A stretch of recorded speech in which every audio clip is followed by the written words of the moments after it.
¿Qué hay en un nombre?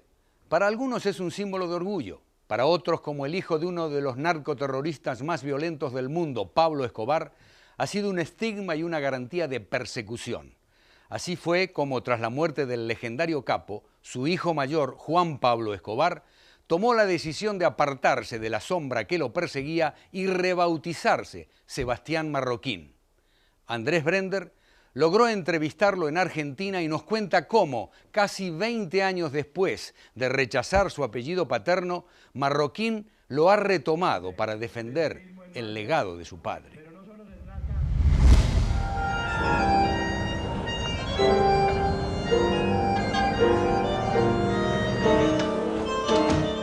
A los 35 años, Sebastián Marroquín es un exitoso arquitecto en Buenos Aires.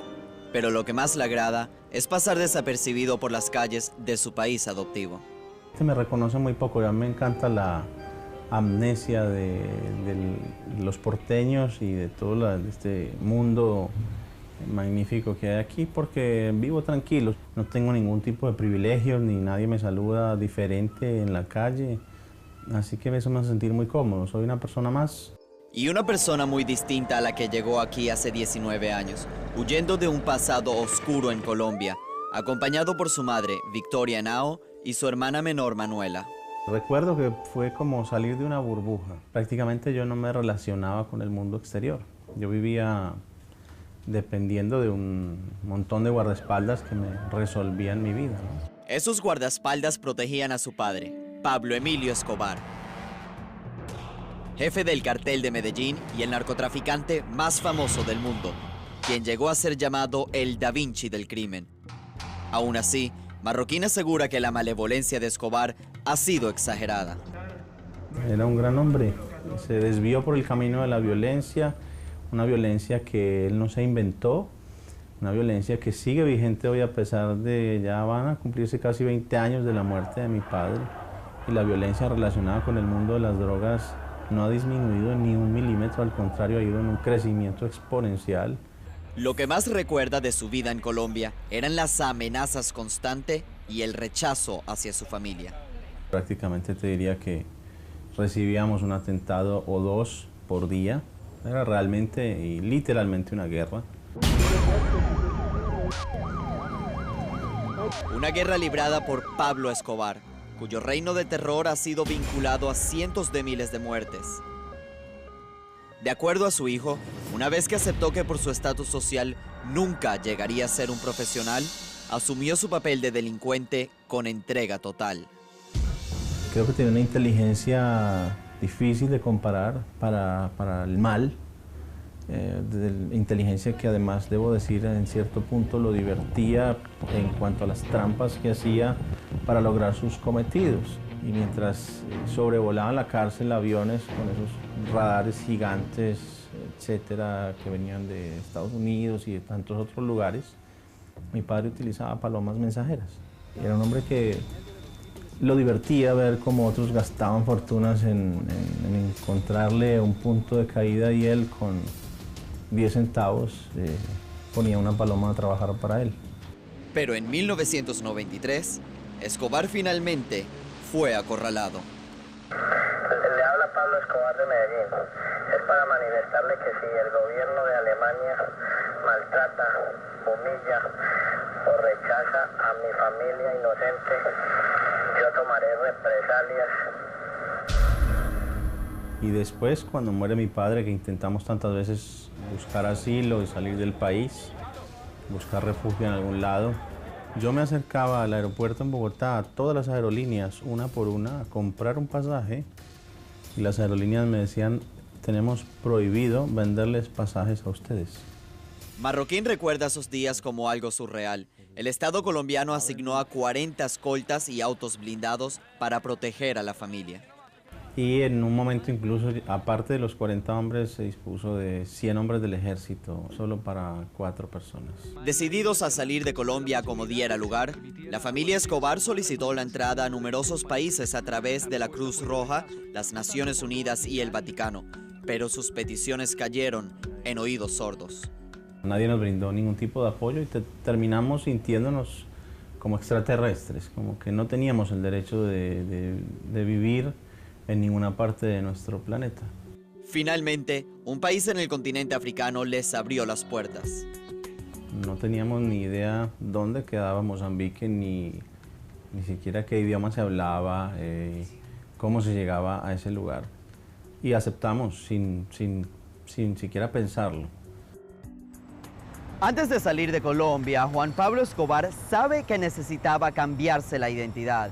Agarra una guía telefónica y comienza a ver nombres al azar. Se decide por el que menor relación tuviese con mafia alguna. Es así como Sebastián Marroquín nace y comienza una nueva vida. Cuando llegaron a Maputo, la capital de Mozambique, descubrieron que 20 años de guerra civil habían acabado con el país. Nosotros fuimos a Mozambique con la idea de vivir por una década como mínimo. Y duramos 4 días. Regresaron a Sudamérica, haciendo escala en Buenos Aires, donde con su nueva identidad lograron conseguir una visa de turista de 3 meses, que luego fueron extendiendo. Renacimos como familia, nadie sabía quién era Sebastián Marroquín, ni María Isabel Santos, que es mi madre. Yo ya no llegué con ninguna historia para contar, llegamos como una familia normal, entre comillas. Sin embargo, bueno, las huellas dactilares mías son exactamente las mismas y Interpol tampoco se dio cuenta. Pero justo cuando pensaron que estaban a salvo, alguien sacudiría su mundo. Al regresar, ¿podrá Sebastián Marroquín y su familia salvarse de su tormentoso pasado? Yo ni ando armado, ni ando tampoco mirando para atrás. Y más adelante, ¿cómo nace el personaje del Platanito? Hay un botón que toca Sergio para que salga Platanito. No lo conozco, ¿Es pero... un café, un té, qué es?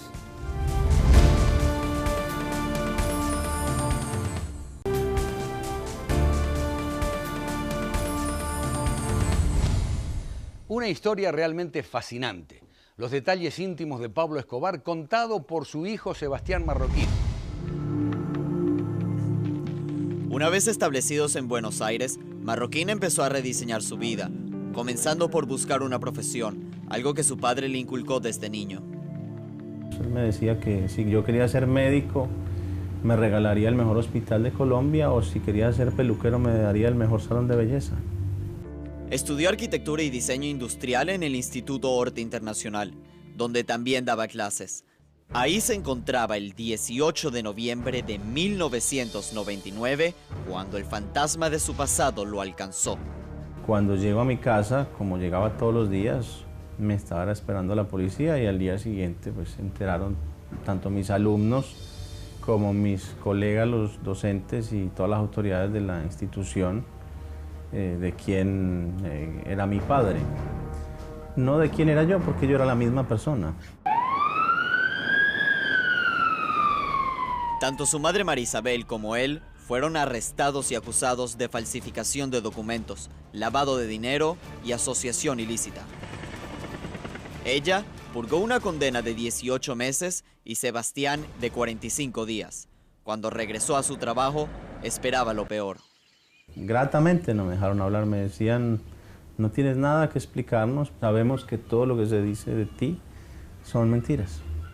En cuanto a su padre, Marroquín ha aprendido a vivir con las contradicciones. Quizá mandaba a matar a mucha gente, pero le daba lástima matar a un pajarito y prefería comprar todas las especies en vías de extinción para buscarles un nuevo hábitat y preservarlas, y le dedicaba recursos a eso. Hasta el punto de tener un zoológico entero. ¿Cuál crees tú que ha sido la cruz más fuerte o más pesada en llevar para ti? Yo no mandé matar a nadie, pero realmente mi padre hizo mucho daño y no puedo desconocer. Yo tengo que mantener 2 cosas muy claras. Una es que el amor por mi padre yo no lo estoy negociando. Yo tengo un amor genuino como hijo, y de él lo único que recibí fue eso: afecto, educación, cariño, buen trato. Y afirmaciones constantes de que ellos eran su prioridad.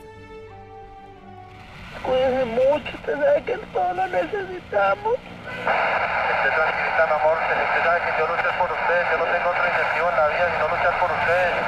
A pesar de sus riquezas, Marroquín dice que Escobar era una persona sumamente sencilla.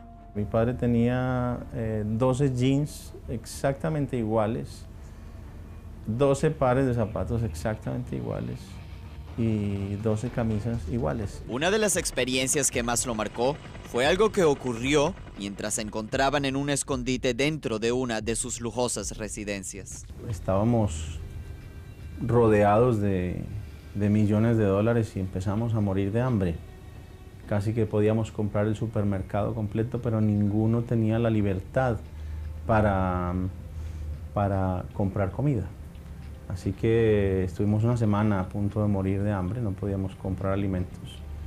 La poca sopa que quedaba, que ya estaba por supuesto putrefacta y llena de hongos y que fue con lo que sobrevivimos, él la compartía conmigo y nos daba tranquilidad y nos daba seguridad permanentemente, a pesar de que estábamos en las peores circunstancias.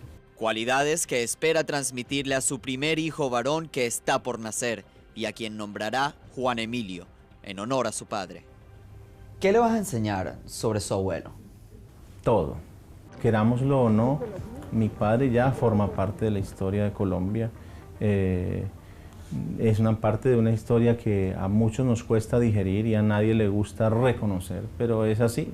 Y yo tengo que darme a la tarea de recordar las cosas positivas que también hizo y que deben de convivir perfectamente dentro de ese personaje polémico y que despertaba tantas pasiones.